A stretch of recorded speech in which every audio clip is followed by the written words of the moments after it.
신문 이야기 돌직구쇼에 오신 여러분 반갑습니다. 저는 신문 읽어주는 남자 김진입니다. 경기 의정부에 있는 사패산에서 50대 여성의 시신이 또 발견됐습니다. 지금 현재 경찰이 50대 여성의 시신을 부검하고 있는데 타살 가능성에 경찰은 무게를 두고 있습니다. 왜 이런 일이 계속해서 반복되는지 잠시 후 자세한 소식 전해드리겠습니다. 오늘자 조간신문이 과연 어떤 뉴스 보도하고 있는지 지금부터 저와 함께 하시죠. 먼저 동아일보입니다. 동아일보 단독 기사로 오늘 시작합니다. 국민의당이었습니다. 중앙선관위가 국민의당 김수민 비례대표를 검찰에 고발을 했습니다. 선관위에서는 당이 김수민에게 일감을 몰아주고 리베이트를 받았다. 검찰에서는 국민의당의 공천 과정도 아예 다 파헤치겠다. 이렇게 밝히고 있습니다. 과연 국민의당의 당선자인 김수민 비례대표는 한 특정 업체의 일감, 홍보 일감을 몰아주고 얼마의 리베이트를 받았는지, 그리고 그 리베이트 금액이 국민의당으로 고스란히 흘러 들어가진 않았는지 검찰 수사 과정에서 밝혀질 것으로 보입니다. 다음 신문입니다. 이번에 한국일보입니다. 한국일보가 찬간 기념 여론조사를 실시했습니다. 2017년 대선 과연 누가 집권해야 될까요? 라고 물었는데 응답이 58%대 29%로 갈렸습니다. 과연 어느 쪽이 58일까요? 야당이 집권해야 한다 58%, 여당이 재집권해야 한다 29%. 그런데 이 여론조사 결과는 후보로 누가 나올 것이냐에 따른 변수를 고려하지 않았기 때문에 얼마든지 달라질 수 있다는 점도 말씀드립니다. 다음 신문입니다. 이번엔 조선일보입니다. 한 장의 사진 정치면 기사를 달구고 있습니다.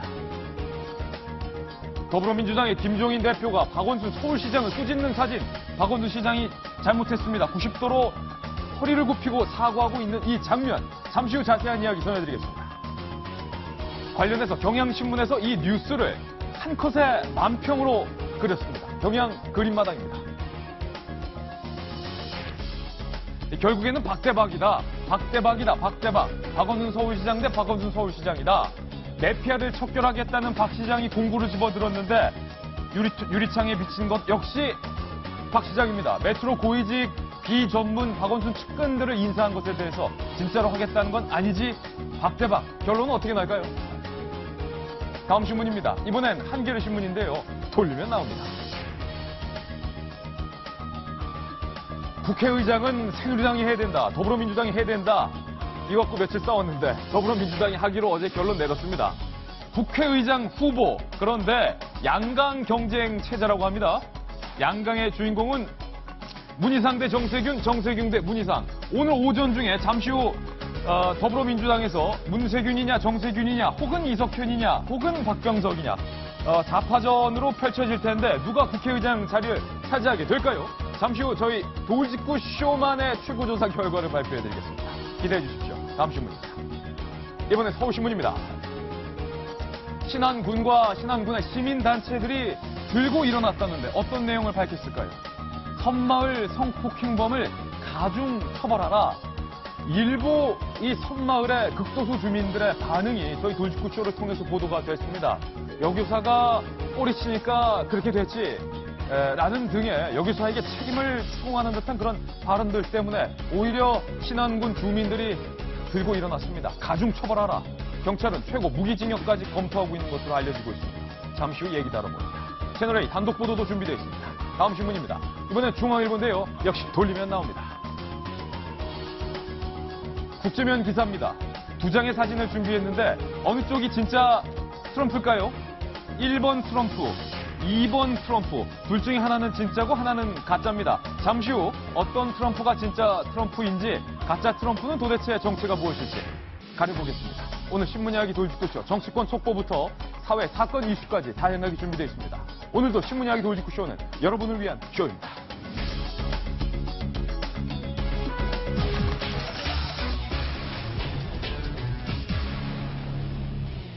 네, 잠시 후 국회 더불어민주당에서는 국회의장을 선출을 합니다. 4명의 후보 중에 1명이 국회의장에 당선이 됩니다. 어제 새누리당의 팔선 의원이 서청원 의원이 나는 국회의장에 관심 없는데 왜 너네들끼리 싸우냐라는 말 한마디 때문에 더불어민주당에서 국회의장을 가져가기로 협상을 했는데 서청원 의원의 말부터 들어보시죠. 야당에서 온 국회의장 달려면 줘버리세요. 저는 출마를 안 합니다. 전 선배로서 제가 이 말씀드립니다. 요즘 뭐 언론에서는 뭐 제가 뭐 국회의장 하겠다는 욕심 가지고 우리 원내대표도 뭐 사이에 끼고 가시는 생각을 하는 것 같은데 저는 그런 거 버렸습니다. 서청원 의원님의 그 용단에 대해서 정말 마음으로부터 큰 존경과 감사의 마음을 갖습니다. 한 인간에 대한 큰 신뢰를 느끼게 되는 순간이었습니다. 오늘 저희가 만든 돌직구 신문의 첫 번째 기사를 지금 바로 공개합니다. 더불어민주당 국회의장 최종 누가 선출이 될까? 오늘 오전 중에 판가름이 됩니다. 잠시 후 더불어민주당에서는 국회의장 선거가 펼쳐집니다. 문희상 후보죠. 유력 후보 중 한 명인 문희상 후보는 괄구마광 한자 성어를 내들었다는데 이 괄구마광의 뜻이 무엇인지는 잠시 후 저희가 다뤄보도록 하겠습니다.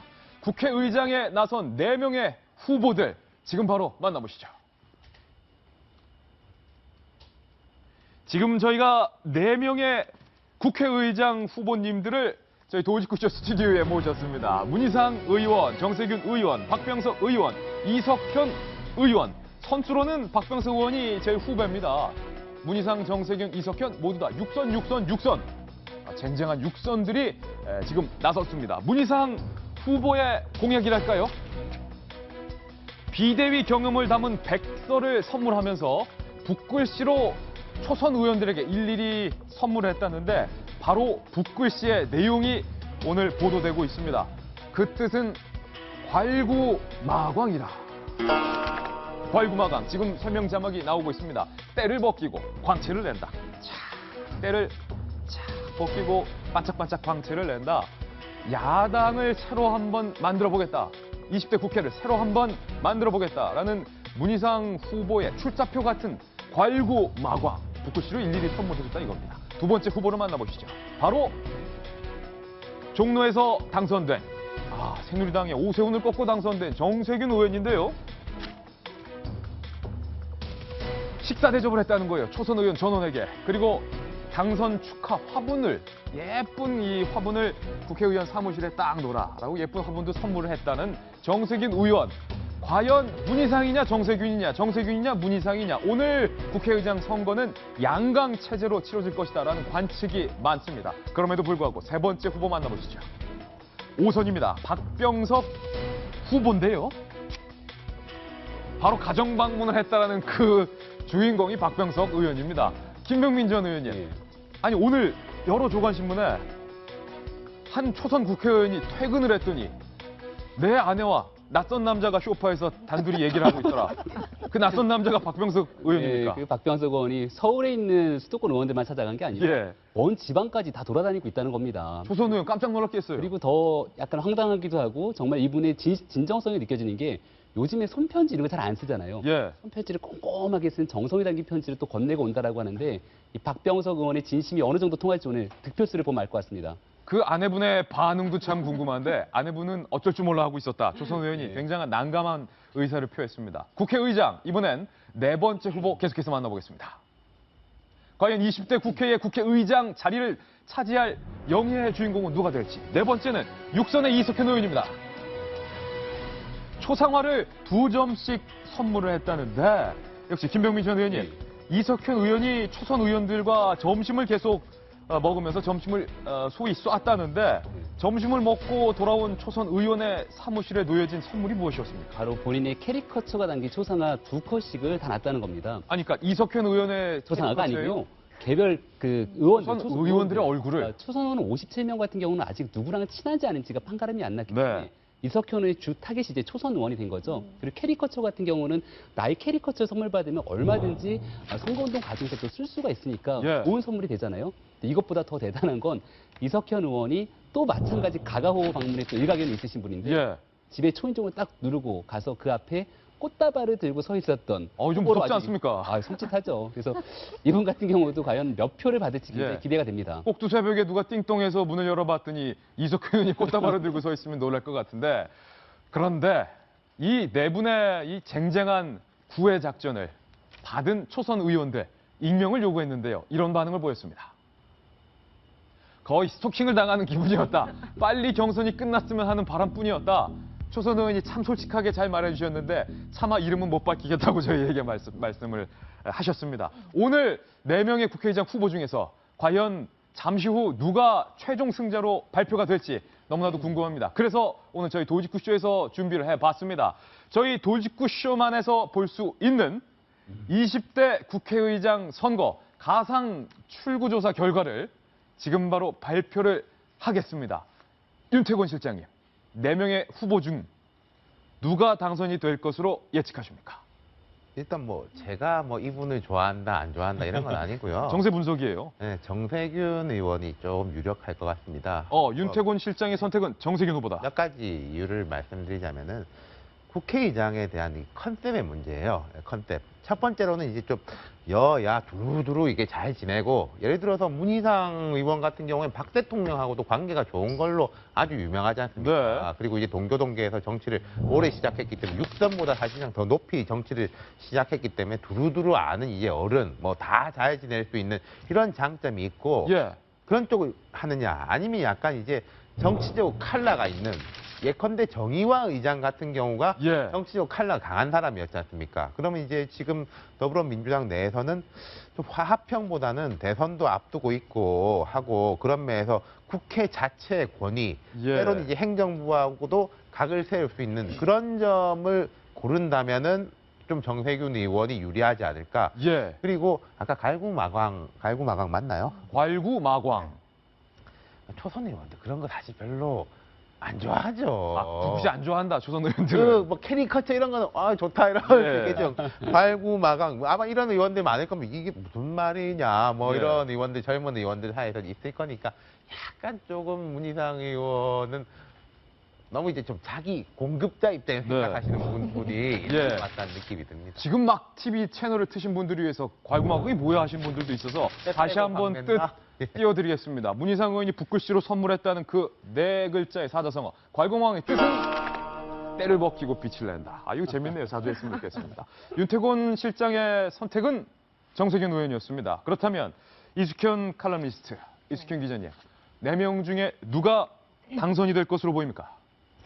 일단 두 가지식으로 해야 되죠. 네. 누가 될 건지 저도 그냥 추측하는 건데 정세균 의원 측이 좀 유리하지 않을까라는 생각이. 이숙현 기자의 선택도 네. 정세균 의원이다.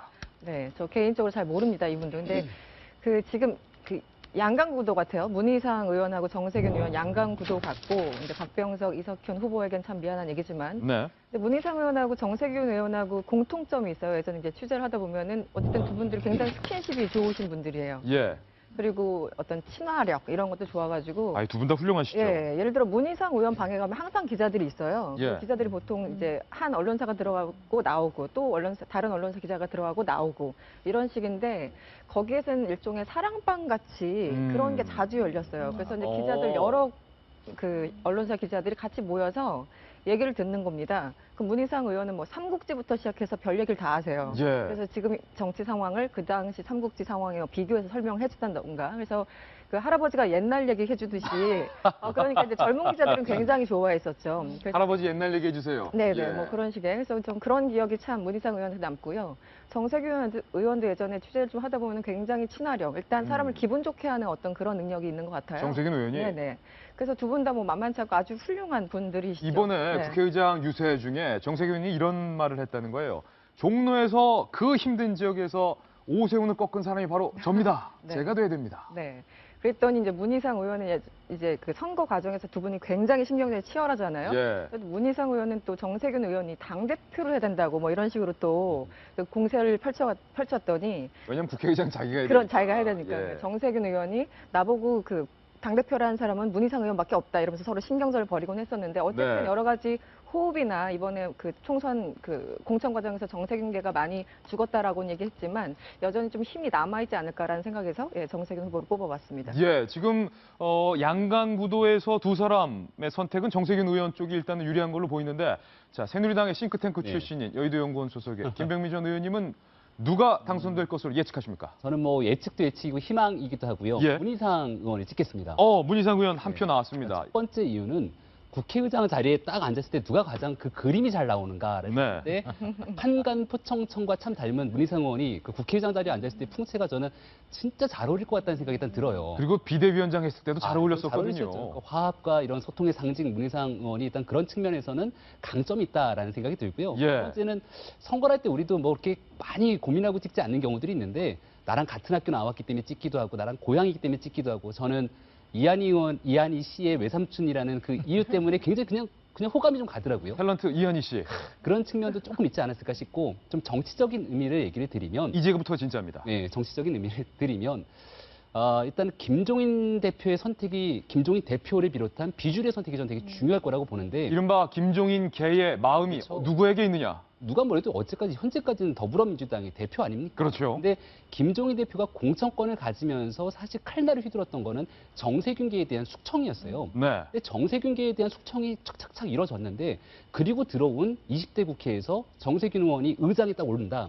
의장에 오르는 것만이 함의가 있는 게 아니라 의장에 가는 순간부터 국회 사무총장에 대한 임명, 국회 그리고 직원에 대한 사무처 직원에 대한 임명부터 시작한 굉장히 많은 힘과 권력을 가지게 되는데 숙청됐던 정세균계가 다시 살아날 다시 것을 그렇죠. 우려할 것이다. 우려할 수 있는 사람들의 선택이라는 거는 문희상 의원이 썩 마땅치 않더라도 굉장히 강력하게 반발하는 사람들이 문희상으로 대거 쏠릴 수 있다. 네. 저는 오늘 뚜껑을 열어보면 정말 예측치 못한 결과가 나올 수도 있다 이렇게 생각을 합니다. 굉장히 좋은 지점 설명을 해주셨는데 지난 총선 과정에서 이른바 김종인 대표의 마음이 누구에게 향해 있느냐. 죽었던 문희상을 다시 살리고 살았던 정세균계를 숙청했던 이 일련의 과정들을 검토해봤을 때 문희상 의원이 아무래도 김종인계의 강력한 지지를 받지 않겠느냐. 투표 결과 2대1입니다. 한 분 남았는데 정성희 위원님. 캐스팅 보트입니다. 만약에 정 의원께서 문희상 의원에게 투표를 한다면 2대2 동률이 되는 것이고 정세균 의원을 투표하신다면 정세균 의원 쪽으로 기울게 되는 구도가 지금 있는데 선택은 누굽니까? 제가 잘 예측을 못해요. 예측을 못해서 틀릴 것 같기도 한데 그래도 저는 정세균 의원 일단 한번 해보겠습니다. 예, 엉터리라는 걸 말씀을 드리고 의원이 될 것이다. 우선 왜 의장을 왜 이렇게 관심이 많이 하는 설명을 드려야 될 것 같은데 우리가 이제 지난번에 이제 국회 선진화법 개정 의회 국회의장이 사실 3부를 구성하는 이제 대표로서 입법부를 이제 대표하지만은 권한이 많이 죽었습니다. 국회 네. 선진화법 보니까 이거 뭐 직권상정하기도 힘들고 뭐 필리버스터로 이렇게 막아놓고 예. 할 수가 없어요. 옛날만큼 권한이 같지가 않아요. 그렇지만 또 따지고 보면 국회의장이 개인으로는 굉장한 명예입니다. 네. 입법부의 대표이기도 하고 해외 나갈 때는 국가 원수급 예우를 받아요. 그리고 알게 모르게 임명할 수 있는 자리들이 많습니다. 그럼요. 국회 방송, 국회 뭐 도서관장 뭐 이렇게 해가지고 여러 가지로 할 수 있는 인사권이 많아서 국회의원이라면 다 하고 싶은 그런 자리고요. 더더욱이나 이분들 지금 아까 뭐 선거운동도 굉장하다고 했지만은 역시 이 자리까지 6선, 5선까지 올 때는 역시 권력 의지의 화신들 아니겠습니까? 예. 선거운동도 굉장히 압박해서 할 것 같은데 그래서 이 자리에서 욕심이 낼 것 같고요.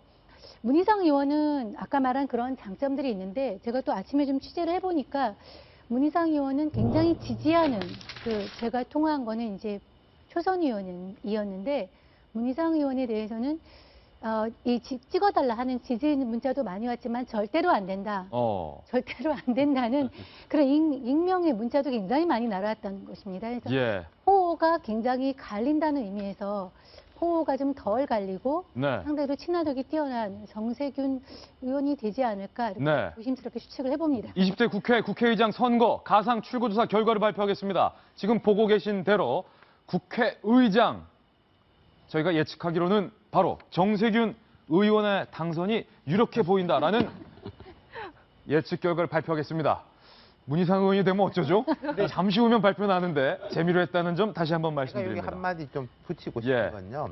사실 뭐 4명이 이렇게 경선하는 거가 썩 보기 좋지는 않다. 예. 이런 시각도 있습니다. 근데 이제 지금 의장 경선이고 다른 새누리당은 부의장 경선 하지 않습니까? 지금 이번에 긍정적인 건 분명히 있어요. 이른바 오더가 내려오고 있다. 네. 줄 서가지고 뭐 친박, 비박, 친노, 비노 이런 식으로는 안 갈리고 있는 거는 긍정적인 것 같습니다. 일단 저희 출구조사 결과 정세균 의원이 당선이 유력한 것으로 나왔는데 문희상 의원에게 좀 죄송한 마음도 있고 문희상 의원이 될 수도 있기 때문에 과일구마광 다시 한번 보겠습니다. 과일구마광의 뜻은 때를 벗기고 빛을 낸다라는 뜻. 다시 한번 말씀드립니다. 재미로 했다는 점 다시 한번 말씀드리면서 잠시 후 저희 돌직구쇼 생방송 중에 결과가 아마 발표될 수도 있을 것 같은데 결과 뉴스 속보로 전해드리겠습니다. 다음 뉴스입니다. 돌직구 신문을 통해서 만나보시죠. 출구조사 결과는 내려가고요. 두 번째 뉴스입니다. 북한이 소위 종이삐라 말고 소위 사이버삐라까지 올 초에 대거 유포를 했는데요. 그 사이버삐라에는 박근혜 대통령의 성대모사가 등장을 합니다. 이 영상 도대체 누가 만든 것인가 올 초 궁금했었는데 북한이 만든 사이버삐라로 들통이 났습니다. 어떤 성대모사인지 북한의 사이버삐라 영상을 직접 한번 확인해 보시죠.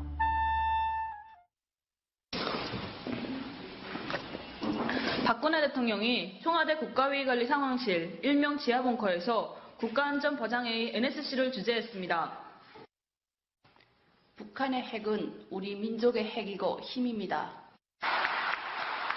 박 대통령은 북한의 핵은 우리 민족의 힘이라고 강조했습니다. 너무 빨리 지나가셔서 잘 못 들으신 것 같은데 이게 언뜻 보면 그냥 뭐 채널A 뉴스 화면 아니냐라고 생각하시는 분들이 많을 텐데 저 기자도 우리 기자가 아니고 대통령의 육성도 진짜가 아닙니다. 북한의 선전무 요원이 우리 대한민국의 뉴스 기자 억양을 따라했고 급기야 박근혜 대통령의 성대모사까지 한 것입니다. 다시 한번 들어보시죠.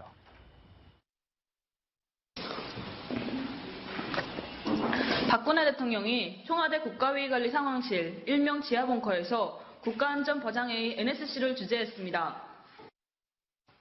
북한의 핵은 우리 민족의 핵이고 힘입니다. 박 대통령은 북한의 핵은 우리 민족의 힘이라고 강조했습니다. 유태호 실장님, 정말로 질 낮은 수준의 성대모사였어요.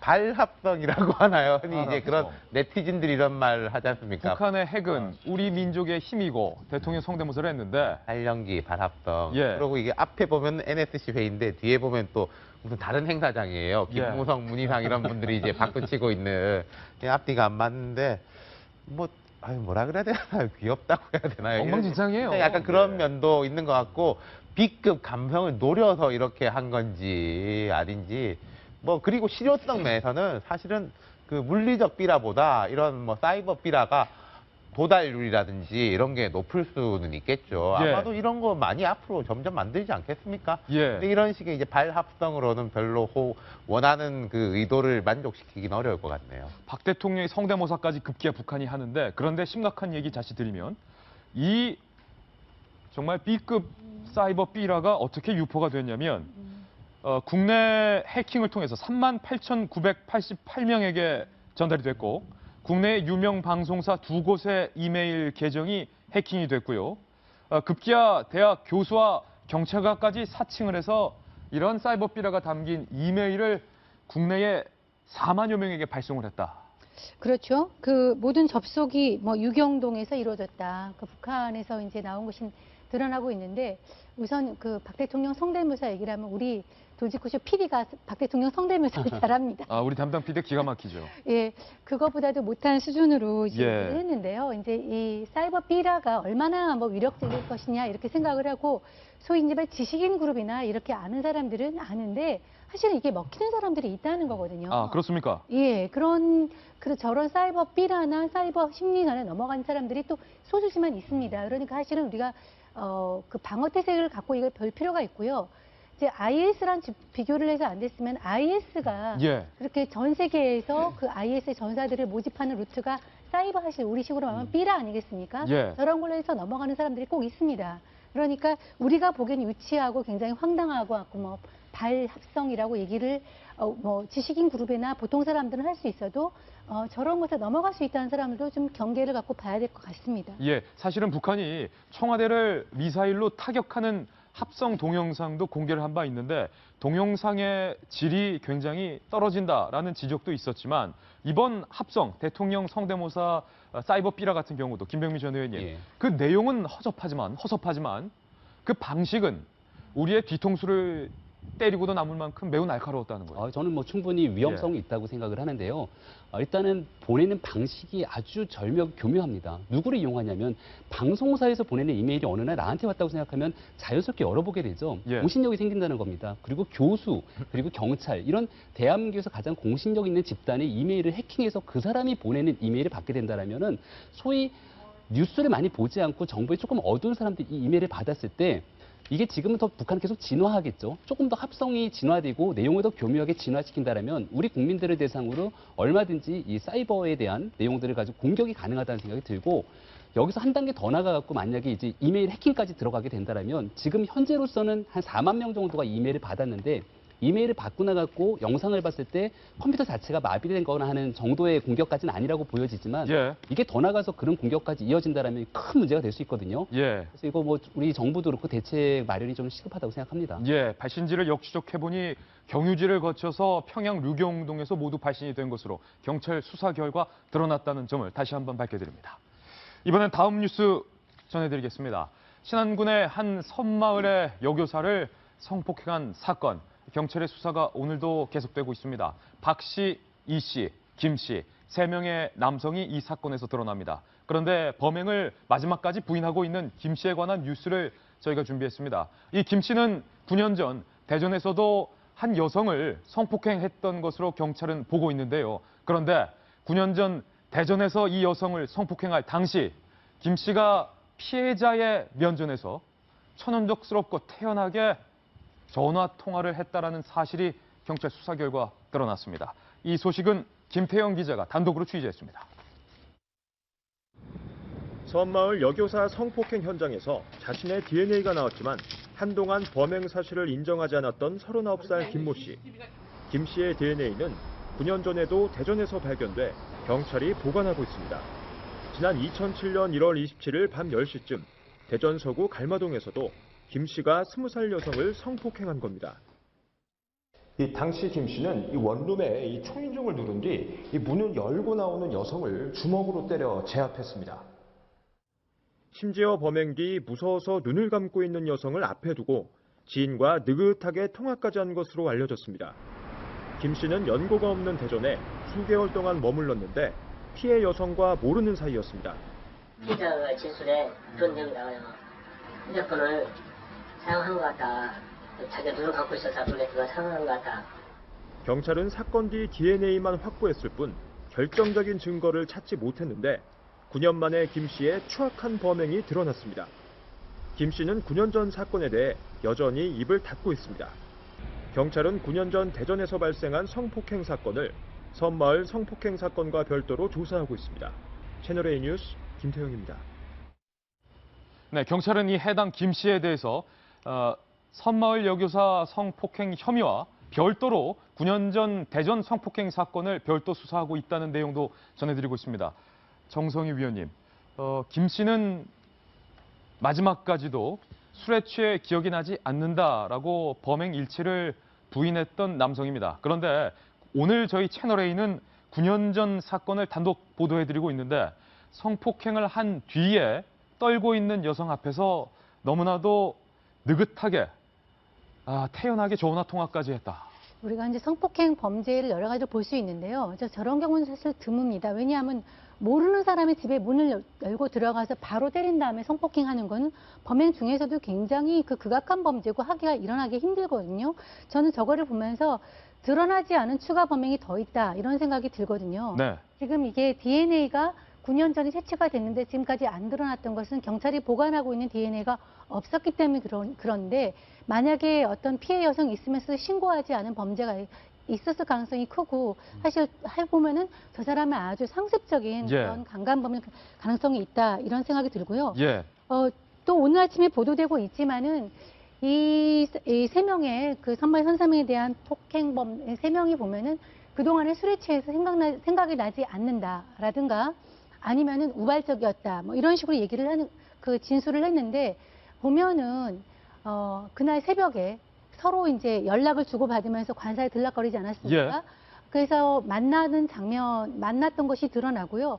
또 심지어 그 다음에 사건을 덮기 위해서 여교사가 신고를 못할 거로 생각하고 덮기 위해서 이 사람 중에 한 명이 운영하는 술집에서 만나서 수시로 대화했던 정황도 다 드러나고 있습니다. 그러니까 네. 범행을 하기 전에 모의하고 또 범행을 덮기 위해 은폐하기 위해서 또 모여서 의논했던 정황이 있기 때문에 이거는 그 중형이 불가피한 엄청나게 그 아주 진화적인 그런 범죄라고 그렇게 볼 수 있겠습니다. 오늘 저희 동아일보와 채널A 단독 보도 내용에 따르면 이 해당 남성 3명에 대해서 중형을 선고해도 될 만한 충분한 직접적인 증거를 경찰이 하나하나 확보하고 있다는 것을 아실 수 있을 겁니다. 이숙현 기자님, 어제 저희 돌직구쇼에서 이런 말씀하셨습니다. 취했다는 이유로 형량을 감형해줬던 그런 관례를 이번에는 결코 적용해서는 안 된다라는 말씀하셨는데 어제는 드러나지 않았지만 오늘 새롭게 드러난 내용은 술에 취해서 기억이 안 난다고 주장하고 있는 김 씨가 9년 전 성폭행을 한 피해 여성 앞에서 그런 행동을 태어나게 할 정도의 잔인함을 보였다는 거예요. 그런 거죠. 그러니까 저 기사를 보면서 느끼는 게 계속 이 사람은 사이코패스가 아닐까라는 생각이 드는데 보통 어떤 범죄를 저지르면 그래도 죄책감에 도망가고 현장에서 일단 몸을 피하고 이런 게 어떻게 보면 상식적인 거 아니겠습니까? 뭐 범죄를 저지른 사람한테 상식을 기대한다는 것 자체가 좀 이상하게 들리긴 하지만 근데 그 앞에서 그 두려움에 떨고 있는 눈 감고 있는 그 여성 앞에서 태어나게 전화를 했다는 것 자체가 너무 끔찍하고 그래서 지금 정 의원님이 말씀하신 것처럼 그 추가적인 다른 범죄가 있지 않을까 의심을 할 수밖에 없는 그런 대목입니다. 그런데 지금 그 네티즌들이나 이런 글들을 이렇게 보면은 어저께도 말씀드렸듯이 너무 우리나라는 그 성폭행에 대해서 너무 관대합니다. 관대하다. 예, 그리고 술을 마셨다는 이유로 뭐 심신 유약하다라는 이유로 그 형을 감량해주고.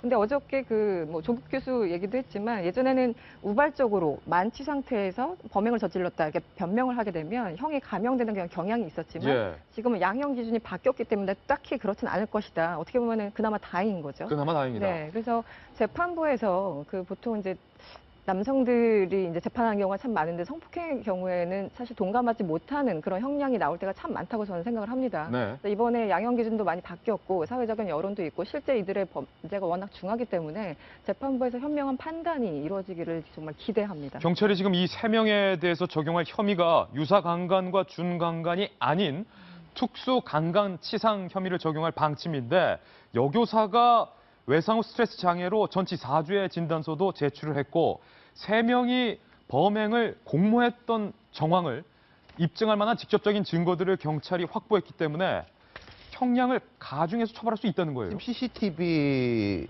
같은 게 이제 모여져 있고 뭐 그 관다 앞에 담배꽁초가 한 5개, 6개 있어. 담배꽁초 5개, 6개 있다는 말은 한참 동안 기다리거나 들어갔다가 나와서 또 있다가 간다 뭐 이런 이야기지 않습니까? 그리고 전 뭐 본질적으로 우발적 성폭력이란 말이 성립하는지 모르겠지만은 이 우발적 성폭력이 말이 안 되는 게 식당하고 간사의 거리가 2km예요. 차를 몰고 가가지고 범행을 저지른 거지 않습니까? 100번을 양보해서 우발적이라고 한다면은 그 현장에서 뭘 어떻게 했다. 뭐 그렇게 해야지 뭐 논리적으로 성립이 되는 건데 우발적으로 마음이 확 동해가지고 2km를 차를 몰고 가가지고 범죄를 그건 우발이 아닌 거죠. 2km를 운전하는 동안 얼마든지 되돌릴 수 있는 기회가 많았다. 그 차를 거기다 음주운전까지 했겠죠. 뭐 차에 이제 시동을 걸고 차를 몰고 가서 주차를 시키고 그 집으로 들어가고 그 단계들이 있는 거지 않습니까? 범죄를 저지르기까지. 그럼 그 단계 동안에 이 사람들이 충분히 이성적으로 판단을 하면서 범죄로 연결이 된 거니까요. 네, 김백민 전 의원님, 경찰이 적용하겠다는 특수강간치상 혐의는 처벌받을 경우 최하 10년 이상, 최고 무기징역에도 처해질 수 있는 그런 혐의입니다. 네. 더 강경한 처벌이 필요하다고 늘 목소리 높여서 얘기를 했고 사실상 이번이 이제 경찰, 법원 등등에서 할 수 있는 최고형을 저는 내려서 진짜 이 사회에 격리될 수 있는 부분들을 분명히 보여줘야 된다고 생각합니다. 왜냐하면 이 사람들이 생각했던 것들은 선말에서 일어나는 부분들이고 만약에 피해 여교사가 용기를 내서 신고하지 않았더라면 이 사람들은 또다시 자기 생활에서 아무렇지 않게 살아가고 또다시 이런 기회가 발생했을 때 언제든지 정말 양심의 가책 없이 또 다른 피해자를 양산시킬 수 있는 상황이 될 거거든요. 근데 만약에 이런 사건을 통해서 성폭력 사건이 진짜 10년 이상 굉장히 오랜 기간 동안 사회에서 격리돼서 나의 인생 자체가 완전히 망가진다라면 이런 행위가 2번 다시 발생하겠습니까? 정말 끔찍한 거는 9년 전에 대전에서 그 성폭력을 일으켰던 이 사람 이 사람이 이번에도 일으켰잖아요. 그 사람이 너무나 태연히 가정을 꾸리고선 생업에 종사하면서 살고 있었던 게 드러나더라고요. 옆집 사람들의 증언들을 들어보면 그 집 뭐 아주 단란하고 좋은 집이야라는 얘기들을 하는 걸 보고 피가 정말 거꾸로 솟는데 우리 사회가 또 다른 모방범죄들이 다시는 발생하지 않기 위해서 정말 할 수 있는 모든 조치를 다 해야 된다고 생각합니다. 조심스러운 얘기 어제 전해드렸는데 관련해서 섬마을 주민 중에 극히 일부가 이 성폭행의 원인을 여교사에게 전가하는 듯한 황당한 발언들을 했다라는 인터뷰 내용을 어제 저희 돌직구쇼에서 조심스럽게 보도를 해드렸습니다. 어제 저희의 보도를 접한 신안군 주민들이 들고 일어섰습니다. 이렇게 말했습니다. 직접 들어보시죠. 용서받을 수 없는 범죄를 저지른 가해자 3명에 대한 사법기관의 철저한 수사는 물론 어떤 관용도 허락하지 않기를 강력히 요구합니다. 피해자와 가족 그리고 국민들께 사죄를 드립니다. 우리가 어저께도 얘기를 했는데요. 뭐 그런 영화나 소설도 많죠. 어떤 폐쇄된 공동체가 어떤 한 사람을 응징하기 위해서 전체가 다 오리엔트 특급 살인처럼 이렇게 공모하는 그런 분위기가 이제 있는데요. 이제 어저께도 일부의 이제 그 일부 지역 주민들이 가해자를 감싸는 듯한 발언이 이제 보도가 되면서 이제 공분을 일으켰는데 그거에 대한 대응책으로 신안군 전체 지금 저게 주민 시민단체 지역 주민들이 해서 오히려 그거와 이렇게 단절을 하면서 오히려 우리 그 섬마을의 성폭행을 가중처벌해서 가중처벌해서 우리 마을과 그 지역 국민의 지역 주민들의 위신이나 이런 걸 명예를 살려야 된다 이렇게 오히려 주장하고 있는 게 있고요. 신안이 사실 이제 여러 가지 섬 지역으로 구성이 돼 있는데 면적이 서울 지역이 22배랍니다. 굉장히 큰 지역이고요. 예. 저런 데서 선거운동 한 번 하려면 다 갈 수 없다고 얘기를 하죠. 예, 그런데 경찰서가 없다고 하는데 이번 일을 계기로 해서 저 지역의 또 치안 수요에 대응하기는 경찰서도 신설하는 문제가 논의되고 있다고 합니다. 예, 당연히 경찰서도 더 신설이 돼야겠죠. 이런 일이 발생하지 않도록 CCTV도 더 확충해야 되는 게 당연한 일입니다. 경찰의 수사와 관련된 뉴스 속보 발생되면 저희 돌직구쇼에서 발빠르게 전해드리겠습니다. 다음 뉴스입니다. 안타까운 소식이 하나 더 준비되어 있습니다. 이런 일이 제발 안 일어났으면 하는 바람으로 저희가 매일같이 보도를 해드리고 있는데 유사한 사건이 발생한 지 열흘 만에 똑같은 사건이 또 발생했습니다. 돌직구 신문입니다.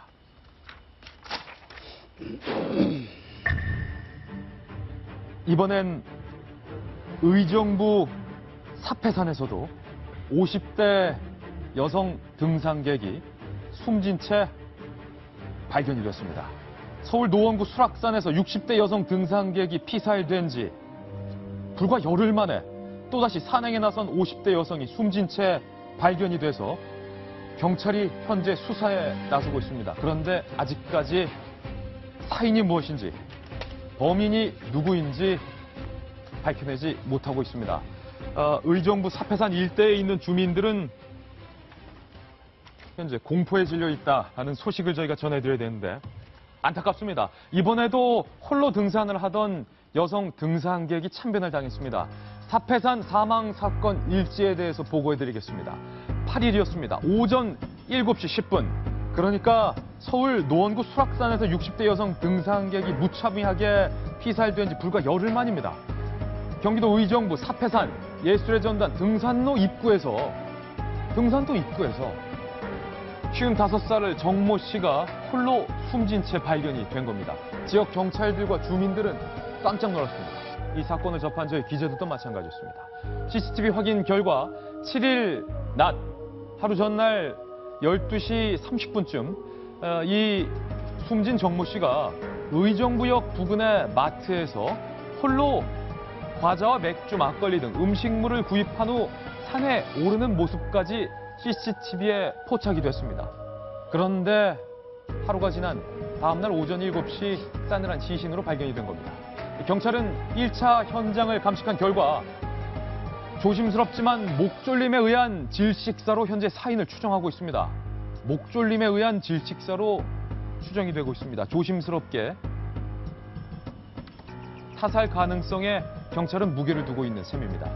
숨진 정모 씨의 목 부위에 손톱에 핥힌 자국들이 발견이 됐다는 점, 그리고 정 씨의 신용카드 등 소지품이 없어졌다는 점, 이런 것들을 종합적으로 경찰은 타살 쪽에 무게를 두고 있고요. 오늘 아침 8시 반쯤, 조금 전 8시 반쯤, 1시간 전이죠. 국가수에서 이 정모 씨의 시신의 부검이 진행이 됐습니다. 잠시 후면 경찰은 부검 결과를 발표할 예정인데요. 김병희 의원님, 의정부에 있는 사패산 잘 아시는 지역이죠? 제가 한 달에 한 번은 꼭 오르는 곳입니다. 저희 처가가 있는 곳이 바로 의정부 저 동네고요. 집 바로 뒤에 있는 산이 사패산이고 저기가 어디냐면 의정부에 있는 예술의 전당이라고 있는데 여기서 바로 올라가면 조금만 올라가면 보이는 게 바로 호암사라는 절이 있고 그 근처에서 그러니까 깊숙한 산 속에서 일어난 범죄가 아니라 조금만 올라가서 걸어가면 누구나 갈 수 있는 그리고 굉장히 오픈된 공간이거든요. 저기에서 살인 사건이 일어났다는 거에 대해서 저는 정말 충격을 금할 수가 없고 사람들이 너무나도 자주 다니던 그 통로에서 그럼요. 빈번하게 사람들의 인적이 그러니까 드문 곳이 아니라는 말씀을 좀 드리고 싶은 겁니다. 저런 데서 살인사건이 일어났다는 게 정말 너무 충격인데 현재까지 나온 정황을 보면 어찌됐든 타살 흔적이 보인다는 거고 유가족들의 증언들을 보니까 뭐 원한이 있었던 것도 아니고 치정관계 이런 건 아니다라는 얘기를 하고 있기 때문에 특별한 지병도 없었고 금전 그렇죠. 문제도 없었고 원한이나 치정 문제도 없었다. 없었다. 그렇다면 결국 우리가 추정할 수 있는 건 혹여나 여지까지 계속 회자가 되고 있는 묻지마 범죄가 아니냐라는 생각이 드는 건데요. 예. 그래서 저도 어제 장인어른 장모님한테 전화드려갖고서는 이런 사건 알고 계시냐 그러니까 기사를 접하기 전에 몰랐다 그러면서 굉장히 두려운 마음을 갖고 계시더라고요. 왜냐하면 아직까지 범인이 특정되지 않았고 지금 이 순간에도 그 근처에서 그 범인이 배회하고 있을지도 모른다는 불안감 때문에 동네가 너무 술렁이고 밖에 나가기조차 꺼려진다는 겁니다. 지금 저희가 차마 사건 영상을 보여드릴 수는 없고 이렇게 그래픽으로 대신해서 보여드리고 있는데 조심스러운 부분입니다만 사망한 여성의 옷이 조금 벗겨져 있었다. 경찰들은 현장의 모습을 이렇게 진술하고 있죠. 그렇습니다. 그렇지만 아직은 성폭행 흔적은 없고요. 가지고 있던 신용카드가 사라진 걸로 봐서 저는 뭐 강도살인 가능성이 있지 않은가 조심스럽게 추측을 해보는데 이런 가능성도 있을 것 같습니다. 우리가 불과 한 열흘 전에 수락산에 저 유사한 사건에 대해서 보도를 해놨는데요. 이렇게 그 어떤 범행이 언론을 통해서 보도가 되면은 그걸 보고서 모방범죄, 그러니까 그런 사례가 없던 사람들이 또 이런 식으로 살인을 할 수 있겠구나 하는 생각을 가지고 있을 수도 있기 때문에 좀 조심스럽기는 한데 그렇게 수락산 사건에 대한 모방범죄 가능성도 있을 것 같습니다. 사실은 제 꿈도 저렇게 은퇴를 하고 난 다음에 등산을 다니는 것이 적인데 이렇게 여자들이 대낮에 지금 이분은 낮 12시 30분에 올라갔어요. 이렇게 대낮에 집에서 가까운 주택가에 있는 등산도 할 수 없는 사회라면 굉장히 문제가 있지 않나 이런 생각이 너무 무서워요. 너무 무서워요. 인적이 드문 곳에서 살인사건이 발생해도 무서운데 너무나도 많은 사람들이 일상적으로 다니던 공간에서 계속해서 묻지마 살인사건이 벌어지고 있는 셈인데 이숙현 기자님, 이거 빨리 잡아야겠습니다, 경찰이. 네, 요즘 이 뉴스를 많이 보다 보면 도대체 여성들은 화장실도 못 가고 산에도 못 가고 도대체 갈 곳이 없어요. 그렇다고 뭐 서울에 특히 사는 사람들은 주변에 뭐 공원이 있는 것도 아니고 사실 잠깐 뭐 주말에 어디 나가려고 하면 생각나는 게 결국은 그런 거잖아요. 산에 가던가 뭐 이런 건데 그리고 뭐 스트레스 받으면 저녁 때 친구들하고 또 동료들하고 술을 한잔 할 수도 있는 거고 그런데 그 어느 곳도 안전하게 갈 수 없게 됐구나라는 굉장한 불안감이 특히 여성들 사이에는 굉장히 큽니다. 이번 지금 사건들이. 많은 여성들이 방금 말씀하신 것 같은 불안과 공포를 갖고 있다는 말씀이죠. 자기 일 같이 느껴지는 거죠. 실제 공포감이 실제 있어요. 그 기사를 읽다 보면은 손이 떨린다던가 뭐 정말 이런 그 공포감이 있는데 어저께 저는 그 기사를 읽으면서도 또 한 번 굉장히 좀 충격을 받았고 말씀하신 것처럼 낮에 이분이 산에 올라가셨잖아요. 그리고 사람들이 또 많이 다니는 등산로 입구였고 그래서 이게 밤도 아니고 새벽도 아니고 사람들이 안 다니는 인적이 드문 곳도 아닌데도 불구하고 저런 사건이 일어났다면 더 이상 저희가 갈 곳이 있을까 뭐 이런 생각이 좀 드는 거예요. 제가 전에 한번 말씀드렸지 않습니까? 비목적 범이 많이 늘어난다고 무슨 말이냐면 이게 어떤 사람이 뭐 원한이 있거나 시정 관계가 있거나 아니면 이제 금전적으로 뭘 하려고 계획을 해가지고 사체를 유기하고 이런 게 아니라 나도 잘 모르겠다 왜 죽였는지 그리고 걸려도 좋다 말하자면 이분도 등산로 앞쪽에다 시신을 그냥 버려놓고 간 거지 않습니까? 이건 뭐 나 잡혀도 좋다 뭐 곧 걸리겠지라고 한 범행이니까 이런 식이면은 대응을 할 수가 없는 거예요. 대응을 할 수가 없다. 경찰이 대대적인 인력을 투입해서 이번 사패산 어쩌면 타살일 수도 있는 사패산 용의자를 추적하고 있습니다. 빨리 용의자가 특정이 돼서 검거될 것으로 경찰의 수사 능력을 저희가 믿어보겠습니다. 이번엔 저희가 준비한 다음 돌직구신문 뉴스를 소개해드리겠습니다. 분위기를 좀 바꿔보겠습니다. 유력한 정치인 4분을 오늘도 모셔봤습니다. 그 주인공은 반기문 유엔 사무총장, 이해찬 전 총리, 김종인 대표, 얼굴이 옆모습이라 잘 안 보이실 수도 있겠지만 박원순 서울시장님, 이렇게 4분을 모셔봤습니다. 쟁쟁한 분들이죠. 오늘 이 4분이 저희 돌직구쇼를 찾은 이유는 까닭은 무엇일까요? 첫 번째 사연부터 공개하겠습니다. 친노와의 숨겨진 애증사. 오늘 저희 돌직구쇼에서는 반기문 유엔 사무총장의 5년 전 비밀에 대해서 보도를 해드리겠습니다. 어제 저희 돌직구쇼에서 실시간 뉴스 속보로 반기문, 이해찬 두 분의 회동이 불발됐다. 이해찬 전 총리 측에서 면담을 돌연 취소했다라는 뉴스 속보 가장 빠르게 전해드렸는데요. 그 이유가 다 있었습니다. 바로 5년 전에 일어났던 일 때문이었습니다. 오늘 한 조간신문은 이렇게 추정을 하고 있는 겁니다. 5년 전에 있었던 이 일 때문에 아마 회동이 불발이 되지 않았을 것이다.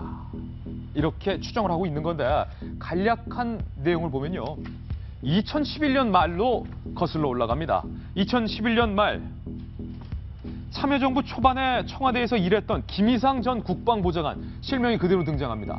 김이상 전 국방보좌관이 반기문 유엔 총장에게 이메일을 보냅니다. 2011년 말에. 반 총장님, 노무현 대통령이 유엔 사무총장 만들어줬는데 2009년 서거 후에 어떻게 단 한 번 참배도 하지 않습니까? 지금이라도 해야 되지 않겠느냐.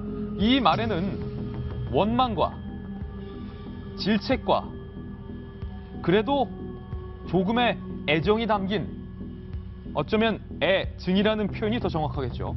이런 감정들을 담은 이메일을 2011년 말에 김이상 전 국방보좌관이 반기문 총장에게 보낸 겁니다. 그런데 이 이메일에 대해서 반 총장 측에서 이런 답신이 도착합니다. 반 총장의 답변은 굉장히 짧고 간단했습니다. 이미 봉하에 가서 권양숙 여사를 예방했다.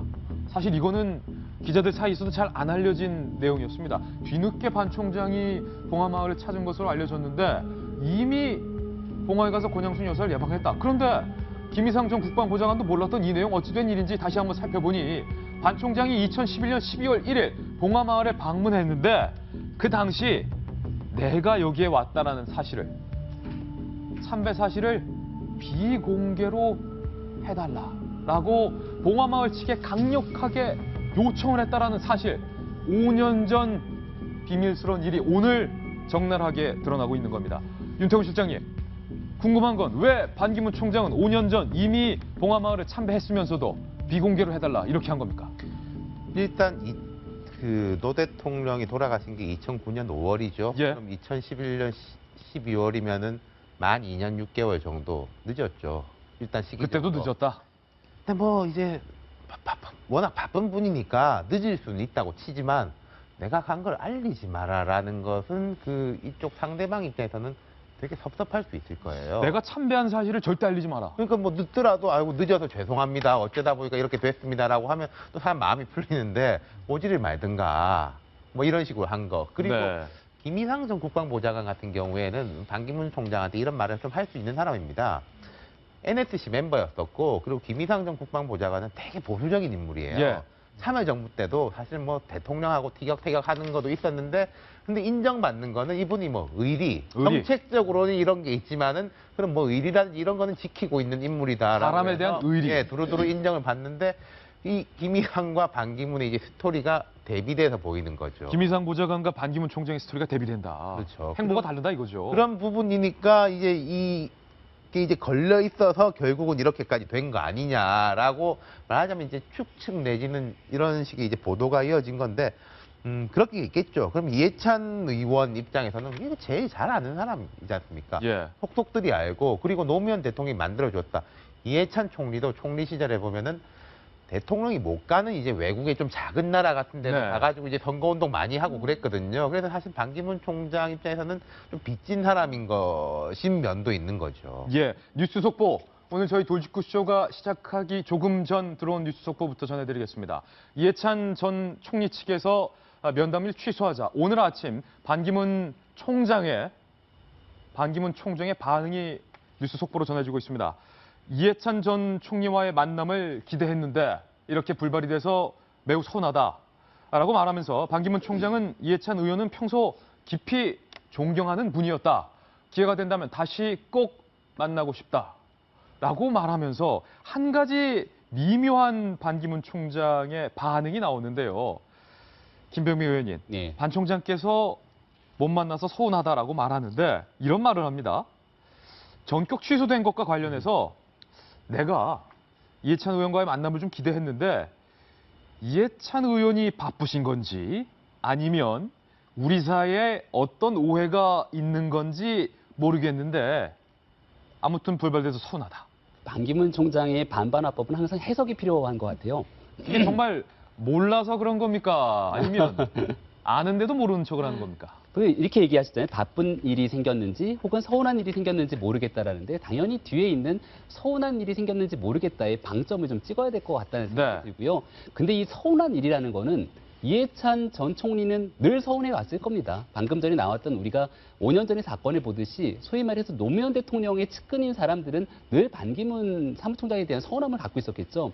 근데 반기문 사무총장 같은 경우도 나름대로 빚진 마음이 있었을 거예요. 그렇기 때문에 이해찬 전 총리가 미국으로 왔을 경우에 와서 한번 만나고 차나 한잔 하면서 여러 가지 이야기들을 좀 나누고 싶은 생각이 있지 않았을까.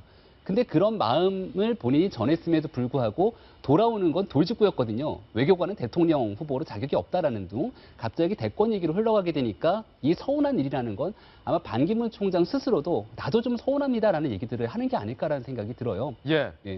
이에 대해서 유인태 전 의원은 이 두 사람의 만남이 불발되는 것을 보고 그리고 5년 전 반 총장이 내가 봉화에 왔다는 것을 알리지 마라라고 밝힌 부분에 대해서 이렇게 말을 했습니다.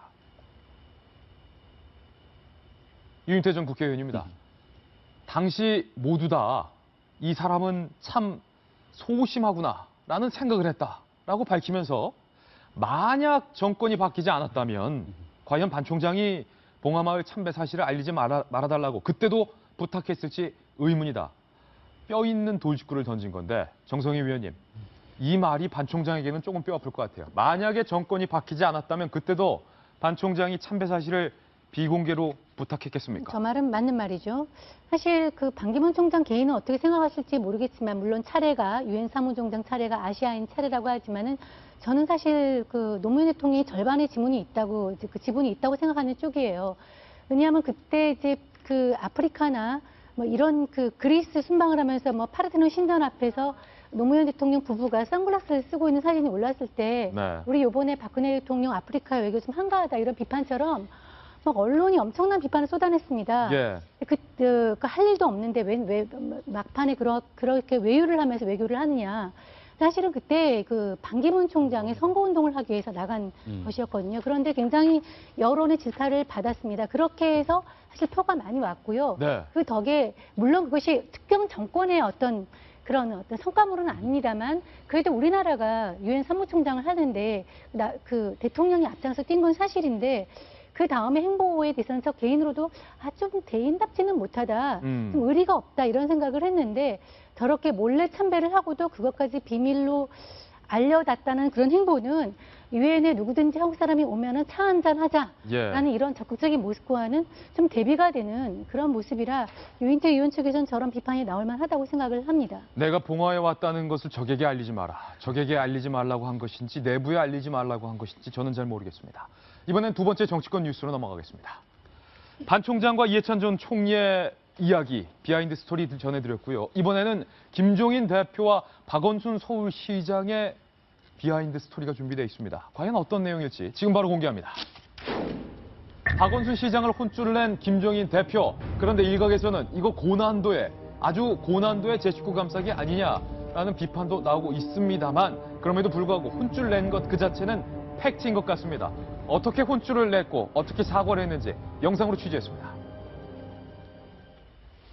네, 김종인 대표가 박원순 서울시장을 결국에 불려들였습니다. 이름은 간담회였지만 더불어민주당 당내에서 박원순 시장의 이번 스크린도어 사망 사건에 대한 책임을 강하게 질타하는 성격의 자리였고요. 박 시장이 연신 고개를 숙이며 김종인 대표를 포함한 당 지도부와 당 구성원들에게 사과를 어제 했고 또 이렇게 90도로 사과의 말씀을 드리면서 당의 피해가 아니라 당의 자랑이 되도록 철저하게 책임을 지고 조치를 하겠다라고 밝혔는데 어제 이 자리에서 김종인 대표가 박원순 서울시장에 대해서 면전에서 호되게 꾸짖었다고 하는데 이숙경 기자님. 네. 김종인 대표를 포함해서 당의 구성원들이 어떻게 꾸짖은 겁니까? 말 그대로 호되게 꾸짖었는데 네. 저는 어저께 저 장면을 보면서 생각나는 장면이 있었어요. 왜 우리 어디 놀러 가면 그 꼬마 아이들이 크게 일을 저지를 경우 있잖아요. 뭐 책상을 뒤엎는다던가, 예. 이제 장난치다가 이제 크게 실수하는 경우가 있는데 그러면 주변 사람들이 이제 인상을 찌푸리고 뭐 그러는 와중에 부모가 급히 달려갑니다. 그래서 굉장히 호되게 꾸짖습니다. 자기 예. 아이를. 그 얘기는 뭐냐면 정말 아이를 그 순간에서 꾸짖어야 되겠다고 생각하는 경우도 있지만 다른 사람들의 눈이 있기 때문에 더 목소리를 높여서 꾸짖는 제스처를 취한다는 겁니다. 예. 결국은 너 엄마가 사람들 많은 데서 뛰어다니지 말라고 했어 안 했어? 그런 거죠. 네. 그러니까 더 호되게 꾸짖는 그런 제스처를 취하면서 상대방으로 올 수 있는 어떤 그런 화살들을 좀 미리 방어막을 치는 예. 그런 형식인데 어제 더민주에서 했던 저 모습도 거의 비슷한 맥락에서 읽을 수 있지 않을까라는 생각이 듭니다. 실제 네. 이번 사건 자체가 정말 있을 수 없는 사건이었고 게다가 이제 국민의당에서 뭐 청문회 이런 식의 어떤 정치적 공세라고 해석되는 그런 것들이 들어오기 때문에 이것을 미리 차단해야 된다고 생각을 했던 것 같습니다. 그래서 실제 일이 해결된 뒤에 어떻게 박원순 시장과 만나서 얘기를 나누려던 기존의 어떤 그 내용을 좀 앞당겨서요. 사태 수습 이전에라도 만나서 저런 자리를 좀 마련하면서 그런 좀 화살을 좀 피하려고 했던 것은 아닌가라는 생각이 듭니다. 김종인 대표 이렇게 말했네요. 정 의원님, 더 이상 제가 도저히 드릴 말씀이 없다. 박 시장이 책임지고 다시는 이런 일이 발생하지 않도록 노력하라. 이렇게 말했고 저희 돌직구쇼 원년 멤버인 이철희 의원도 내 삶을 바꾸는 서울시장으로서의 이번 모습은 매우 실망스럽다. 그리고 신경민 의원도 박 시장이 꿈꾼다고 밝혔던 세상과 전혀 맞지 않느냐. 그래도 회초리가 꽤 셌어요. 더불어민주당이나 야당이 이제 민주당 출신의 시장을 불러서 하는 것은 이제 맞죠. 미리 선제적으로 야단을 치고 또 사실은 그동안에 많이 주장해왔던 내용과 유사한 겁니다. 근데 이제 저렇게 제 식구 감싸기, 다른 사람의 공격으로부터 미리 막기, 방어막을 치기 위해서 미리 불러다 혼냈다라는 그 오해를 받지 않으려면 다른 사안에도 똑같이 하는 것이 필요할 것 같아요. 예컨대 이번에 남양주에 그 폭발 사고 있지 않았습니까? 네. 거기도부터 뭐 하청 여러 가지 구조적인 문제가 돼 있는데 그러면은 그거를 책임지고 있는 관계부처 장관이나 또 지사나 이런 사람 불러서 똑같이 엄경한 자태로 하는 것이 이제 이런 오해를 불식킬 수 있는 방법이 될 거라고 생각을 합니다. 예. 쟁쟁한 정치인들 오늘도 문희상 비대위원장까지 포함해서 여러분 모시고 정치권 뉴스 다양하게 전해드렸습니다. 이번에는 오랜만에 국제 뉴스 저희가 준비했습니다. 미국 대선도 초읽기에 들어갔습니다. 2명의 후보로 압축이 됐는데요. 이변의 연속 2016 미 대선 뉴스. 앞서 예고해 들었던 것처럼 2명의 트럼프가 등장했습니다. 진짜 트럼프는 누구일지 그 정체부터 공개를 하겠습니다. 바로 메릴 스트립이 트럼프로 완벽히 변신을 했다는 내용 준비되어 있습니다. 미국에서 박정훈 특파원이 보도합니다. 영화 아웃 오브 아프리카와 철의 여인의 연기파 배우 메릴 스트립. 뉴욕의 센트럴파크 야외 무대에 트럼프 분장으로 깜짝 등장했습니다. 짙은색 수트에 붉은 넥타이 차림, 걸쭉한 트럼프의 목소리로 노래까지 부릅니다. 이런 식으로 트럼프를 조롱하기 위해 그녀는 저녁 식사도 거른 채 분장실에서 공을 들였다고 합니다. 영화 캐리비안의 해적에 조니 뎁도 같은 분장으로 트럼프를 비웃은 적이 있고 안젤리나 졸리는 인터뷰에서 트럼프를 비판하기도 했습니다. People from around the world coming together for freedoms. It is hard to hear that this is coming from somebody who is pressing to be an American president. 이런 할리우드 분위기와 달리 힘을 쓰는 스타들은 트럼프를 지지합니다. Yeah, I like Trump. Yeah, he should be president of the United States. 트럼프는 단순히 조롱의 대상을 넘어 이제 놀이의 대상까지 되고 있습니다. 이런 사회적 관심이 표로 어떻게 연결될지가 이번 대선의 핵심 포인트가 될 전망입니다. 워싱턴에서 채널A 뉴스 박정훈입니다. 네, 우리 박정훈 특파원이 미국에서 활발하게 활동을 하고 있는데 김명민 의원님, 메릴 스트립이 트럼프로 변신을 했는데 정말 감쪽 같네요. 그러니까요. 아카데미 연기상을 3번이나 받았다고 하죠. 그러니까 소위 말해서 미국에서 지적인 배우들, 생각 있는 배우들 같은 경우는 대놓고서는 클린턴을 지지하기가 참 어렵잖아요. 저는 굉장히 재밌는 게 이 타이슨이라든지 헐크 호건 같은 굉장히 근육질의 사람들, 마초맨들 같은 경우는 트럼프를 지지하는데 예. 굉장히 흥미로운 것 중에 하나는 우리의 바로 이웃 국가인 북한의 김정은도 아마 트럼프를 지지한다라는 생각이 드는데 얼마 전에 북한에서 공개적으로 트럼프를 지지한다 이렇게 발표하기도 했어요. 예. 그런 면들을 봤을 때 이게 상식적인 관점으로 봐서는 트럼프가 대통령이 되는 게 쉽지는 않은 상황인데 또 미국 대통령 선거라는 게 지금 여론조사 결과를 보게 되면 또 트럼프가 대통령이 될 가능성도 꽤 높다라는 것 아니겠습니까? 예. 그래서 정말 어떤 방식으로 흘러가야 될지는 참 의문이다라는 생각이 듭니다. 정성희 위원께서 제가 알기로 몇 해 전에 힐러리 클린턴의 평전 원서를 우리 국문으로 번역을 한 걸로 제가 알고 있는데 힐러리 대 트럼프 그런데 반응이 다양한데 이 이른바 미국의 지식인들이 트럼프를 조롱하고 패러디하는 게 엄청나네요. 그렇죠. 사실 이제 메릴 스트립 같은 경우는 아이비리그를 졸업한 지성파 배우입니다. 제가 그때 칼럼 속에 조사해 보니까 다트머스 대학을 나왔어요. 네. 지성파 배우고 저런 배우들이 저렇게 분장을 하고 직접 나와서 대통령을 대통령 후보로 조롱하고 하는 것은 그 헐리우드에 있는 그 배우들의 어떤 자유롭고 지성적인 그런 배우 이런 그런 분위기가 작동하고 있고요.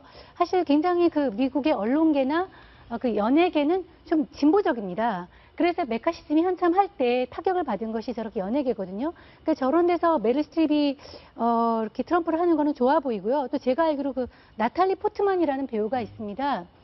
하버드 대학을 나왔는데요. 제가 이렇게 뉴욕타임스를 보니까 나탈리 포트만이 지난번에 오바마랑 힐러리랑 붙었을 때도 나는 힐러리를 지지한다는 칼럼을 뉴욕타임스에 기고를 했더라고요. 예. 그 이유를 논리적으로 썼습니다. 이렇게 배우들이 자신 있게 어떤 지지 후보를 비판하고 그다음에 또 조롱하는 저런 분위기 굉장히 좋아 보입니다. 네.